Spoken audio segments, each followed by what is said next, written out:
তৃতীয়ত এবং সব থেকে মারাত্মক যে অভিযোগ সেটা কিন্তু মিঠুন এনেছেন বরাকের 9 জন বিজেপি বিধায়কের বিরুদ্ধে। খুবই মারাত্মক অভিযোগ, এবং সেটা হচ্ছে তিনি বলেছেন যে এই যে 9 জন বিধায়ক রয়েছেন শাসক দলের, তাদের স্বাধীনভাবে নিজের এলাকা উন্নয়নে বা বরাক উপত্যকার উন্নয়নে স্বাধীনভাবে সিদ্ধান্ত নেওয়ার কোনো একটা মজবুত কোনো ডিসিশন নেওয়ার কোনো ধরনের ক্ষমতা নেই। তারা হয়তো ভয় পান, তারা দিশপুরকে ভয় পান, এবং তারা কেবল দিশপুরের শ্রুতলিপি অনুসরণ করেই চলেছে। এটা কিন্তু একটা সাংঘাতিক ব্যাপার মিঠুন বলেছেন, এবং সেটা বাস্তব কি অবাস্তব আপনারা কমেন্ট বক্সে লিখে জানাবেন। একটা গান আছে, এ কোন সকাল রাতের চেয়ে অন্ধকার। অবশ্যই অন্ধকার প্রাকৃতিক অন্ধকার নয়, আদর্শের অন্ধকার, রাজনৈতিক আদর্শের অন্ধকার, দলবদল রাজনীতিজনিত অন্ধকার, আয়ারাম গয়ারামদের ভিড়ের অন্ধকার। প্রিয় দর্শক, হালচাল অনুষ্ঠানে আপনাদের স্বাগত জানাচ্ছি। আশা করি আপনারা যে যেখানে আছেন ভালো আছেন, সুস্থ আছেন। তো যে বললাম, আয়ারাম গয়ারামদের ভিড়ের অন্ধকার, এই অন্ধকার সংস্কৃতিতে এখন সবচেয়ে বেশি আক্রান্ত বিজেপি, ভারতের সবচেয়ে বড় রাজনৈতিক দল। কারণ সবাই জানেন যে ফুল ফুটলে ভ্রমর আপনি জোটে। ভ্রমরের বন বনানীতে এখন পদ্মবন মুখরিত।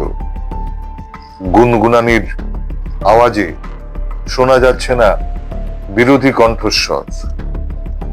আর বিরোধী কংগ্রেস দল তো এখন স্থানীয় স্তরে আক্ষরিক অর্থে মৌনব্রতে রত। বিশেষ করে ব্রহ্মপুত্র বরাক উপত্যকায় কংগ্রেসের অস্তিত্ব বিপন্ন বলেই মনে হচ্ছে। না হলে শিলচর সহ বরাক উপত্যকার বেহাল রাস্তাঘাটের সংস্কারের দাবিতে কংগ্রেসের যেখানে সোচ্চার ভূমিকা নেওয়ার উচিত ছিল, দরকার ছিল, সেখানে সেটা অনুপস্থিত। তাছাড়া শিক্ষা, স্বাস্থ্য সহ বিভিন্ন গুরুত্বপূর্ণ ইস্যুতে অতন্দ্র প্রহরী হয়ে বিচ্যুতিগুলো ধরিয়ে দেওয়ার দায়িত্ব তারা নিতে পারত, কিন্তু সেটা দেখা যাচ্ছে কই। সুস্থ গণতন্ত্রের জন্য এটি এক অশুভ সংকেত। প্রিয় দর্শক, অন্যদিকে এটাও ঘটনা যে বিজেপির চরম সুদিনেও, মানে ভালো দিনেও, দলের অভ্যন্তরে এক চাপা অসন্তোষ দানা বাঁধতে শুরু করে দিয়েছে। অনেকে বলছেন বিজেপিতে অন্য দলের নেতাদের যেভাবে ঢোকানো হচ্ছে তাতে মুখ্যত এক ধরনের সর্বনাশের সূচনাও যুগপৎ সেরে ফেলা হচ্ছে। মানে একদিকে শুভ উদ্বোধন এবং সঙ্গে সঙ্গে সেটাই কিন্তু সর্বনাশের সূচনা, সেটা অনেকে বলছেন। সম্প্রতি শিলচরের এক বৈদ্যুতিন মাধ্যমে বিজেপি পরিবারের একজন গুরুত্বপূর্ণ সদস্য, আপনারা সবাই তাকে চেনেন, হিন্দুত্ববাদী নেতা তথা একজন সমাজকর্মী, সক্রিয় সমাজকর্মী মিঠুন নাথ, তিনি চাচা ছোলা ভাষায়, একদম পরিষ্কার ভাষায় যেসব কথা বলেছেন সাক্ষাৎকারে, এবং তাকে যেভাবে শত শত মানুষ সমর্থন করেছেন সামাজিক মাধ্যমে, সেটা কিন্তু শাসক দল বিজেপির বর্তমান আদর্শগত দেউলিয়াপনা এবং স্থানীয় বিজেপি নেতৃত্বের মেরুদণ্ডের শক্তি নিয়ে কিন্তু প্রশ্নচিহ্ন এঁকে দিচ্ছে। মিঠুন নাথ ওই দীর্ঘ সাক্ষাৎকারে অনেক চাঞ্চল্যকর কথা বলেছেন। সবগুলো আপনাদের আমরা এখানে আলোচনা করছি না, সেগুলো আপনারা দেখে নেবেন, আমরা লিংক দেওয়া থাকবে আমাদের ডেসক্রিপশনে। তার মধ্যে কয়েকটি নিয়ে আমরা আলোচনা করছি। প্রথমত, তিনি সুস্মিতা দেবের তৃণমূল কংগ্রেস থেকে বিজেপিতে এসেই সরাসরি রাজ্যসভার সাংসদ হয়ে যাওয়াটাকে কটাক্ষ করে বলেছেন সুস্মিতা আসলে এক ব্যর্থ নেত্রী। তার বিগত দিনের অনেক কাজকর্ম সহ ত্রিপুরা অসমে তৃণমূল নেত্রী হিসেবে নিজের কোনো প্রভাব ফেলতে তিনি পারেননি, এবং সেটা তো আমরাও দেখতে পাচ্ছি। বিজেপি হাইকমান্ড স্রেফ দেশকে বিরোধী শূন্য করার উদ্দেশ্যেই সুস্মিতাদের এনে দলে ভিড় বাড়াচ্ছে। হ্যাঁ, কথা অবশ্য অস্বীকার করে লাভ নেই যে সুস্মিতা দেব একজন লব্ধ প্রতিষ্ঠ আইনজীবী, সুপ্রিম কোর্টের আইনজীবী, এবং তার অনেক দিনের অভিজ্ঞতা রয়েছে সংসদীয় রাজনীতির, এবং তিনি আসলে হয়তো বিজেপির শক্তি বৃদ্ধি পাবে এবং বিভিন্ন দাবি দেওয়া হয়তো তিনি আদায় করতে পারেন। যাই হোক, সেটা পরের কথা। কিন্তু যেহেতু মিঠুন যেটা বলেছেন সে অনুযায়ী তিনি একজন ব্যর্থ নেত্রী, কোট আনকোট ব্যর্থ।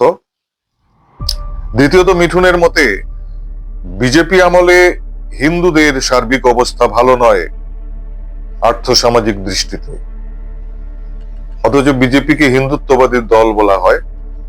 মিঠুন সেই সাক্ষাৎকারে লাভ জেহাদ সহ অন্যান্য ধর্মীয় আগ্রাসনের দিকে ইঙ্গিত করেছেন, এবং তিনি বলেছেন যে আগের তুলনায় অল্প কম হলেও বিজেপি আমলেও যথারীতি লাভ জেহাদের মতো ঘটনাগুলো ঘটছে, যা হিন্দু সমাজের জন্য একটা অশনি সংকেত। এবং তিনি পাশাপাশি এটাও বলেছেন দুঃখ করে যে বিজেপিকে জেতানোর জন্য যে তিনি এবং তার মতো যে সাধারণ মানুষ পরিশ্রম করেছিল, সেই যুব সমাজের রুজি রুটির দিকে বর্তমান সরকার কোনো নজর দিচ্ছে না, এবং সেটা তাদের সরকারের দেওয়া উচিত ছিল, কিন্তু সেটা দিচ্ছে না।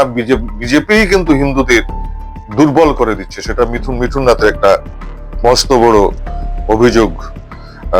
তবে তিনি মনে করেন যে সর্বানন্দ সোনোয়ালের সময় অসমের অবস্থা ভালো ছিল এবং সে সময় কিছু ভালো ভালো কাজ হয়েছে, মানে হিমন্ত বিশ্ব শর্মার 5 বছরের কাজের তুলনায়। তৃতীয়ত এবং সব থেকে মারাত্মক যে অভিযোগ সেটা কিন্তু মিঠুন এনেছেন বরাকের 9 জন বিজেপি বিধায়কের বিরুদ্ধে। খুবই মারাত্মক অভিযোগ, এবং সেটা হচ্ছে তিনি বলেছেন যে এই যে 9 জন বিধায়ক রয়েছেন শাসক দলের, তাদের স্বাধীনভাবে নিজের এলাকা উন্নয়নে বা বরাক উপত্যকার উন্নয়নে স্বাধীনভাবে সিদ্ধান্ত নেওয়ার কোনো একটা মজবুত কোনো ডিসিশন নেওয়ার কোনো ধরনের ক্ষমতা নেই। তারা হয়তো ভয় পান, তারা দিশপুরকে ভয় পান, এবং তারা কেবল দিশপুরের শ্রুতলিপি অনুসরণ করেই চলেছে। এটা কিন্তু একটা সাংঘাতিক ব্যাপার মিঠুন বলেছেন, এবং সেটা বাস্তব কি অবাস্তব আপনারা কমেন্ট বক্সে লিখে জানাবেন যে স্বাধীনভাবে কাজ করার বরাক উপত্যকার কে কোন স্বাধীন সিদ্ধান্ত নিতে পেরেছেন, সেটা আপনারা কমেন্ট বক্সে লিখে জানাবেন, আমরাও জানতে পারবো। তো প্রিয় দর্শক, বিজেপির এখন সুদিন চলছে, সব দিকে বিজেপির জয় জয় গান শোনা যাচ্ছে, এবং একটা কথা আছে যে বেশি মিষ্টিতে পেট মাতলায়, মানে উথাল পাথাল করে। অধিক যদি চিনি বেশি কেউ খায়, তার পেট উথাল পাথাল করে, এটা এক ধরনের উপসর্গ, রোগ বলা যেতে পারে। তো বিজেপির এখন পেট মাতলানোর দশা তৈরি হয়েছে। এরকম সময়ে কি কর্তব্য, সে অনুসারে হয়তো চিকিৎসা আগামীতে শুরু করবেন বা করতে বাধ্য হবেন শীর্ষ নেতৃত্ব। কিন্তু আপাতত মিঠুন নাথদের মতো একনিষ্ঠ কর্মকর্তাদের আনা অভিযোগগুলোকে, মিঠুন নাথের কথা বললাম, তিনি একা নন, তার মতো আরো অনেকে বিভিন্ন ভাবে দলের সঙ্গে যুক্ত আছেন, কিন্তু বিভিন্ন ভাবে অসন্তোষ ব্যক্ত করছেন, কেউ প্রকাশ্যে, কেউ সামাজিক মাধ্যমে, কেউ হয়তো নিজস্ব পরিসরে বলছেন।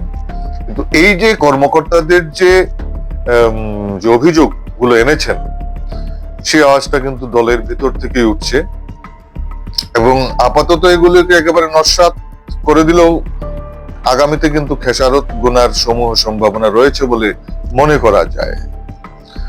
আর এটা তো দিনের আলোর মতো পরিষ্কার যে বিজেপি তিলে তিলে তিলোত্তমা হয়নি। আজকে যারা বিজেপিতে আসবার জন্য মরিয়া হয়ে উঠেছেন, সেই বিজেপি কিন্তু তিলে তিলে তিলোত্তমা হয়েছে। সেই আদর্শ, সেই ত্যাগী কর্মকর্তাদের অবদান, সেগুলো নিয়েই কিন্তু বিজেপি, সেই দুর্দিনে কেউ আসার কিন্তু সাহস দেখাননি। তো বিজেপির সেই পুরনো কর্মকর্তারা লড়াই করে দলকে তিলে তিলে তিলোত্তমা করেছেন, তো হুট করে হয়নি। এখন ঘরকে নিরাপদ রাখার আকুলতা ভবিষ্যতে গেরুয়া দলে কতটা প্রশ্রয় পায় সেটাই দেখার। প্রিয় দর্শক, এতক্ষণ আপনারা আমাদের হালচাল অনুষ্ঠানে যারা শুনলেন, আপনাদের মতামত আমাদের কমেন্ট বক্সে জানাবেন। সবাই ভালো থাকবেন, ধন্যবাদ।